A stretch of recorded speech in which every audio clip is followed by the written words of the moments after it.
ШДР е изискана металикова боя на водна основа в прекрасна релефна версия, която ще ви помогне да създадете индивидуални интериори според вашия вкус и фантазия.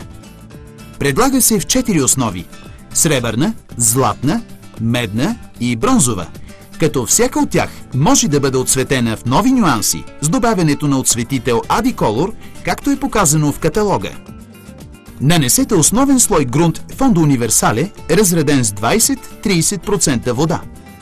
След като изсъхне, нанесете с мече или четка първия слой ШДР, разреден с 15% вода, и оставете да изсъхне. Вторият покривен слой може да нанесете по желание с различни техники. Ето няколко примера.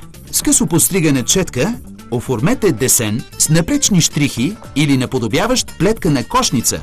Със същата четка може да направите кръгообразни или вълнообразни десени.